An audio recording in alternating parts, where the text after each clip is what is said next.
नमस्कार साथियों। बेस्ट ज्ञान चैनल पर मैं बीरम सिंह आप सभी का स्वागत करता हूं। रोज की तरह आज के इस वीडियो में हम देखेंगे मध्य प्रदेश की अब तक की दिन भर की बड़ी खबरों का सारांश। वीडियो में दी गई जानकारी आपको उपयोगी लगे तो प्लीज़ लाइक ज़रूर कर दीजिएगा। काउंटिंग की खबरें हर घंटा आपको देते रहेंगे। फिलहाल मध्य प्रदेश की अन्य बड़ी खबरें देख लेते हैं, उसके बाद में काउंटिंग में कौन सी पार्टी बढ़त बना हुए है इस बारे में बात करेंगे। मध्य प्रदेश के किसान कल्याण तथा कृषि विकास मंत्री श्री कमल पटेल ने रतलाम जिले के जावरा में नई फल फूल मंडी और सुखेड़ा में कृषि उप मंडी का लोकार्पण किया। श्री पटेल ने 56 जिन्सों के नियमित फसलों के अलावा मसालों की खेती के लिए जावरा के किसानों की मुक्त कंठ से सराहना की। उन्होंने कहा कि प्रदेश सरकार खेती को लाभ का धंधा बनाने के लिए संकल्पित है। सरकार लगातार खेती किसानी में बिचौलियों की भागीदारी को खत्म करने के लिए प्रयासरत है, जिससे कि किसानों को अपनी उपज का पूरा दाम मिल सके। जावरा की नवीन फल फूल मंडी के लोकार्पण अवसर पर मंत्री श्री पटेल ने अपने राजनीतिक गुरु स्वर्गीय लक्ष्मी नारायण पांडे का पुण्य स्मरण करते हुए श्रद्धा सुमन भी अर्पित किए। मंदसौर सांसद श्री सुधीर गुप्ता, उज्जैन सांसद श्री अनिल फिरोजिया, जावरा विधायक श्री राजेंद्र पांडे और अन्य जनप्रतिनिधि भी इस अवसर पर मौजूद रहे। मध्य प्रदेश के मुख्यमंत्री शिवराज सिंह चौहान ने स्पष्ट किया है कि मध्य प्रदेश में दिवाली के अवसर पर पटाखों को फोड़ने पर कोई पाबंदी नहीं रहेगी। साथ ही में इन्होंने स्पष्ट किया कि चीनी पटाखों पर जरूर प्रतिबंध रहेगा। आप भगवान राम के अयोध्या लौटने की खुशी मनाएं, पटाखे जलाएं और धूमधाम से दिवाली मनाएं। पटाखे जलाते वक्त ये बात जरूर ध्यान रखिएगा कि किसी भी देवी देवता के तस्वीर वाले पटाखे न बेचें और न खरीदें, उस पर पूरी तरह से प्रतिबंध है। कृषि मंत्री और किसान कल्याण मंत्री कमल पटेल ने जानकारी दी है। सुखेड़ा उपमंडी उद्घाटन के दौरान किसानों के उत्पाद की इन्होंने स्वयं जाकर बोली लगवाई। इस दौरान एक किसान को गेहूं रिकॉर्ड 51,151 रुपये प्रति क्विंटल में खरीदा गया। किसानों के चेहरों की खुशी मुझे उनकी सेवा करने की नई ऊर्जा प्रदान करती है, यह बात कमल पटेल ने कही। उन्होंने कहा कि मैं स्वयं एक किसान हूँ, इसीलिए भली भांति जानता हूँ किसान कितनी मेहनत करके सम और विषम परिस्थितियों में फसल पैदा करता है। आज जावरा और सुखेड़ा उपमंडी कार्यक्रम के दौरान किसानों से जो प्यार मिला उससे अभिभूत हूँ, यह बात इन्होंने सोमवार को कही। अमेरिकी राष्ट्रपति चुनाव की बात करें तो जो बाइडेन का जीतना तय हो गया है। प्रेसिडेंशियल इलेक्शन में जीत चुके हैं। चुनाव में जीतने के बाद उन्होंने लोगों से कहा कि 7.4 करोड़ लोगों ने रिकॉर्ड वोट किया। अमेरिका की यह नैतिक जीत है। मैं राष्ट्रपति के तौर पर इस देश को बांटने के बजाय एकजुट करूंगा। आपको बता दें, भारतीय मूल की जो कमला हैरिस है वह अमेरिका में उपराष्ट्रपति बनने वाली है। जो बाइडेन बराक ओबामा जिस पार्टी से आते थे उसी पार्टी से हैं। विधानसभा उपनिर्वाचन 2020 में प्रदेश के 19 जिलों के 28 विधानसभा क्षेत्रों की मतगणना 10 नवंबर को सुबह 8 बजे से जिला मुख्यालयों पर शुरू हो चुकी है। मतगणना में सबसे ज़्यादा राउंड ग्वालियर जिले के विधानसभा क्षेत्र 16, ग्वालियर पूर्व में 32 राउंड है और सबसे कम है अनूपपुर जिले के विधानसभा क्षेत्र क्रमांक 87 अनूपपुर में, यहाँ पर 18 राउंड होंगे। मुरैना जिले के विधानसभा क्षेत्र क्रमांक 4 जोरा में 27 राउंड होंगे। सुमावली में 25 राउंड, मुरैना में 27 राउंड, दिमनी में 23 राउंड, अम्बाह में 23 राउंड होंगे। भिंड का जो मेहगांव है वहाँ पर 27 राउंड में मतगणना संपन्न होगी।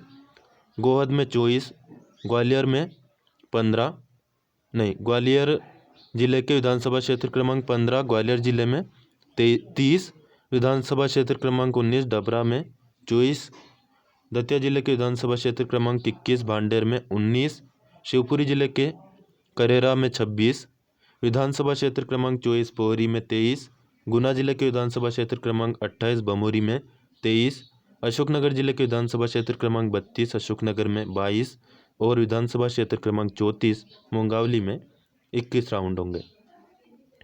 सागर जिले के सुर्खी में 22, छतरपुर के मलारा में 23, रायसेन के सांची में 27, राजगढ़ जिले के विधानसभा क्षेत्र क्रमांक 161 ब्यावरा में 25, आगरमालवा जिले के विधानसभा क्षेत्र क्रमांक 166 आगर में 24, देवास जिले के हाटपिपलिया में 21, खंडवा जिले के विधानसभा क्षेत्र क्रमांक 175 मानदाता में 21, बुरहानपुर जिले के विधानसभा क्षेत्र क्रमांक 189 नेपानगर में 26, धार जिले के विधानसभा क्षेत्र क्रमांक 202 बदनावर में 22, इंदौर जिले के विधानसभा क्षेत्र क्रमांक 211 सावेर और मंदसौर जिले के विधानसभा क्षेत्र क्रमांक 226 सुहासरा में 28-28 राउंड होंगे। उप मुख्य निर्वाचन पदाधिकारी श्री प्रमोद शुक्ला ने बताया कि इस बार कोविड-19 की गाइडलाइन को ध्यान में रखते हुए सोशल डिस्टेंसिंग बनाए रखने के उद्देश्य से प्रत्येक राउंड में 14-14 टेबल होगी। राजगढ़ में एक हाल में 14 टेबल, गुना में 3 हाल में से एक हाल में 6 और 2 हाल में 4-4 टेबल और शेष 17 जिलों में 7-7 टेबल के 2 हाल में मतगणना की जाएगी। प्रत्येक हाल की प्रत्येक राउंड से की गई 2 टेबल की मतगणना की जांच आयोग के प्रेक्षक द्वारा की जाएगी। तो मतगणना ऑलरेडी शुरू हो चुकी है। पहले डाक मतों की मतगणना पूरी होने पर ईवीएम मशीनों की मतगणना का अंतिम राउंड रोक दिया जाता था, लेकिन इस बार यह नियम हटा दिया गया है और डाक मतों और ईवीएम मशीनों की मतगणना लगातार साथ साथ चलती रहेगी। मतगणना में ऐसी मशीन है जिनका कंट्रोल यूनिट डिस्प्ले नहीं कर रहा है, तो ऐसी मशीनों को रिटर्निंग अधिकारी द्वारा एक तरफ रखा जाकर बाकी मशीनों की मतगणना जारी रहेगी। यदि प्रत्याशियों की जीत हार का अंतर डिस्प्ले नहीं होने वाली कंट्रोल यूनिट के मतों से अधिक है तो उसे मतगणना में नहीं लिया जाकर परिणाम घोषित किया जाएगा। इसी तरह यदि अंतर कम है या बराबर है तो मतों की गणना वीवीपैट से नियमानुसार की जाएगी। मतगणना केंद्र पर सैनिटाइजर की व्यवस्था जिला प्रशासन द्वारा की जाएगी और कोविड-19 की गाइडलाइन का पालन करने के निर्देश है। मतगणना के पहले अभ्यर्थियों की उपस्थिति में स्ट्रांग रूम खोला जाएगा। स्ट्रांग रूम खोलने मशीनों को निकालते समय कॉरिडोर और मतगणना कक्ष का लगातार सीसीटीवी कवरेज होगा। मतगणना के पश्चात मैंडेटरी वीवीपैट की गणना में रेंडमली चयनित 5-5 वीवीपैट की स्लिप की भी गणना कर सत्यापन किया जाएगा। यह पूरी प्रक्रिया अपनाई जानी है। मध्य प्रदेश राज्य मुक्त स्कूल शिक्षा बोर्ड भोपाल के अंतर्गत राज्य ओपन की कक्षा 10वीं और 12वीं की परीक्षाओं का टाइम टेबल जारी कर दिया गया है। जारी टाइम टेबल के अनुसार परीक्षाएं 14 दिसंबर से शुरू होगी, जो कि 29 तारीख तक चलेगी। कक्षा 10वीं की परीक्षा का समय प्रातः 8 बजे से 11 बजे तथा 12वीं का समय 2 बजे से दोपहर 2 बजे से शाम 5 बजे तक रहेगा। बोर्ड के संचालक ने जारी विज्ञप्ति में बताया कि इस परीक्षा में 1 सितंबर से 28 फरवरी तक सामान्य योजना के तहत संपूर्ण परीक्षा के लिए आवेदन करने वाले नए विद्यार्थी एवं 20 अक्टूबर 2020 तक आवेदन करने वाले क्रेडिट एवं शेष अन्य योजना के विद्यार्थी ही सम्मिलित हो सकेंगे। ऐसे विद्यार्थी जो पहली बार परीक्षा में सम्मिलित हो रहे हैं या पहले परीक्षा में अनुपस्थित या अनुत्तीर्ण रहे हैं, उनकी प्रायोगिक परीक्षाएं निर्धारित परीक्षा केंद्र पर ही होगी। आवश्यक होने पर परीक्षा तिथि और समय में परिवर्तन किया जा सकता है, जिसकी सूचना मध्य प्रदेश राज्य ओपन स्कूल शिक्षा बोर्ड की वेबसाइट www.mpsos.nic.in एवं मोबाइल ऐप पर परीक्षा केंद्र पर उपलब्ध रहेगी। विद्यार्थी प्रवेश पत्र में अंकित निर्धारित परीक्षा केंद्र और विषय में ही परीक्षा में सम्मिलित हो सकेंगे। दूसरे से नवे अवसर के परीक्षार्थियों के रोल नंबर पहले की तरह रहेंगे। सीएम शिवराज सिंह चौहान ने निवाड़ी जिले के सेतपुरा गांव में बोरवेल में फंसे बालक प्रहलाद के निधन पर गहरा शोक व्यक्त किया और दुखी परिवार को सांत्वना दी है। कहा है कि दुख की इस घड़ी में पूरा प्रदेश उनके साथ खड़ा है। सरकार की ओर से परिवार को 5 लाख रुपए की आर्थिक सहायता दी जाएगी। साथ ही उनके खेत में नया बोर करवाया जाएगा। मुख्यमंत्री श्री चौहान ने कहा कि बालक प्रहलाद को बचाने के लिए हमारी सेना, एनडीआरएफ, एसडीआरएफ ने 90 घंटे तक अथक परिश्रम किया, किंतु हम बालक को नहीं बचा पाए। इस प्रकार की घटना की पुनरावृत्ति न हो, इसके लिए आवश्यक है कि हम अपने खेत में कोई भी बोर खुला न छोड़े। इस तरह की थोड़ी सी लापरवाही से पहले भी कई मासूमों की जान जा चुकी है। प्रिवेंटिव डिटेंशन के तहत कंप्यूटर बाबा को पुलिस अभिरक्षा में लेते हुए जेल भेजने की कार्रवाई की जा चुकी है। प्रशासन द्वारा की गई कार्रवाई में कंप्यूटर बाबा सहित कुल 7 व्यक्तियों को जेल भेजा गया है। प्रशासन को कंप्यूटर बाबा के अनेक बैंक अकाउंट की शिकायत भी मिली है, जिसमें बताया गया कि इन खातों में असामान्य रूप से राशि जमा की गई है। अतिक्रमण हटाए जाने के दौरान 315 बोर की एक राइफल और एक एयरगन भी बरामद हुई है, जिसे पुलिस अभिरक्षा में दिया गया है। आपको बता दें, कंप्यूटर बाबा का असल नाम नामदेव दास त्यागी है। नामदेव दास त्यागी को तेज दिमाग की वजह से दिग्विजय सिंह ने कंप्यूटर बाबा का नाम दिया था। कंप्यूटर से नामदेव दास त्यागी का इतना ही नाता है। बाकी उनके लिए जो कंप्यूटर है वह भी स्टाफ चलाता है। तो यहाँ पर थोड़ा सा अटपटा सा लगता है कि भाई कंप्यूटर बाबा का ये नाम क्यों और किसने दिया है, तो आप समझ गए होंगे। नर्मदा नदी के किनारे पेड़ लगाने में हुए कथित घोटाले के खिलाफ मार्च 2018 में इन्होंने यात्रा निकालने की घोषणा की थी। इसके बाद शिवराज सरकार ने पौधारोपण को बढ़ावा देने के लिए एक कमेटी बनाई और इसमें कंप्यूटर बाबा को भी शामिल कर लिया था और उन्हें राज्य मंत्री का दर्जा दिया गया। लेकिन सरकार बदली तो बाबा ने भी खेमा बदल दिया और कांग्रेस के पक्ष में चले गए। इसके बाद कांग्रेस सरकार ने भी नर्मदा विकास के लिए समिति बनाकर बाबा को राज्य मंत्री का दर्जा दिया था।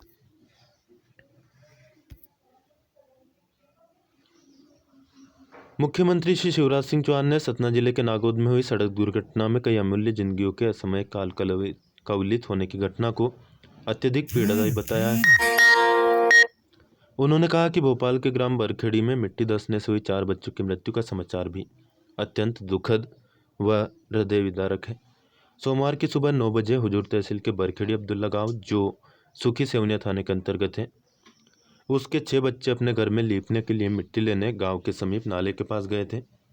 मिट्टी खोदते समय खदान की गहराई वाले क्षेत्र में जाने और ऊपर से मिट्टी गिर जाने के कारण दबकर 4 बच्चों की मौके पर ही मौत हो गई। 2 बच्चे घायल हुए हैं। घायल दोनों बच्चों को हमीदिया अस्पताल में भर्ती कराया गया है। मृत हुए बच्चों के परिजनों को तत्काल आरबीसी की धारा 640 के अंतर्गत 4 लाख रुपए की आर्थिक सहायता राशि स्वीकृत की गई है। मृतकों के नाम मनोज पिता श्री बने सिंह उम्र 12 साल, कविता पिता श्री श्यामलाल उम्र 9 साल, आशा पिता श्री कैलाश उम्र 7 साल, बल्ली भाई पिता श्री प्रभुलाल उम्र 12 साल है। दुर्घटना में घायल विक्रम बंजारा पिता विनय सिंह उम्र 7 वर्ष और रोहित पिता कैलाश उम्र 7 वर्ष हमीदिया अस्पताल में इलाज इनका चल रहा है। डॉक्टर्स ने दोनों की हालत खतरे से बाहर बताई है। घटना की सूचना मिलते ही कलेक्टर श्री अविनाश लावणिया ने राहत एवं बचाव कार्य शुरू कराया और हमीदिया अस्पताल पहुंचकर उन्होंने घायल बच्चों के निःशुल्क उपचार के भी निर्देश दिए। मुख्यमंत्री श्री शिवराज सिंह चौहान ने कहा कि मुख्यमंत्री किसान कल्याण योजना के अंतर्गत प्रदेश के 78,51,424 किसानों को चिन्हित किया गया है, जिन्हें योजना का लाभ दिया जाएगा। इनमें से 12,45,278 हितग्राहियों को पहली किस्त की राशि का भुगतान किया जा चुका है तथा शेष को लाभ दिए जाने की प्रक्रिया जारी है। योजना के अंतर्गत प्रतिवर्ष केंद्र सरकार द्वारा दी जाने वाली 6,000 रुपये की राशि के अलावा राज्य सरकार द्वारा 4,000 की राशि दी जाती है। इस प्रकार किसान को कुल 10,000 रुपये मिलते हैं। यह छोटे किसानों के लिए निश्चित तौर पर बड़ी राहत है। मुख्यमंत्री ने निर्देश दिए कि यह सुनिश्चित किया जाए कि योजना का लाभ लेने से कोई पात्र किसान वंचित न रहे। योजना का लाभ ऐसे किसानों को दिया जा रहा है जो खेती कर रहे हैं तथा इनकम टैक्स प्रदाता नहीं है। यदि ऐसा कोई किसान रह गया हो तो उसका नाम तुरंत जोड़ने के निर्देश भी दिए गए हैं। मुख्यमंत्री ने कहा कि प्रदेश में कोरोना की स्थिति में लगातार सुधार हो रहा है। रिकवरी रेट बढ़कर 94% तक हो गया है। मध्य प्रदेश की विधानसभा का पूरा गणित, कैसे सरकार बन सकती है। चुनाव के अभी तक जो रुझान है उसमें बिहार की हम बात करें तो बिहार में महागठबंधन आगे चल रहा है और मध्य प्रदेश के सांची से हम बात करें तो सांची से जो मंत्री है प्रभुराम चौधरी, ये आगे चल रहे हैं। मंदसौर में दूसरे राउंड की गिनती खत्म हो चुकी है। भाजपा के उम्मीदवार हरदीप सिंह डंग 2230 मतों से आगे है। सुर्खी में बीजेपी प्रत्याशी गोविंद सिंह राजपूत को अब तक 5470 मत मिले हैं। कांग्रेस प्रत्याशी पारुल साहू 3093 मतों से पिछड़ी हुई है। ये हमने आपको बताए लाइव नतीजे फिलहाल जो है। हमारे साथ लगातार बने रहिए और इस चैनल को आपने अभी तक सब्सक्राइब न किया हो तो सब्सक्राइब जरूर कर लीजिए। सब्सक्राइब ऑलरेडी कर चुके हो तो बेल आइकन यानी कि घंटी का बटन जरूर प्रेस कर दें ताकि आपको नोटिफिकेशन मिलना शुरू हो जाएंगे। वही लेटेस्ट अपडेट जो है गुजरात से भी है।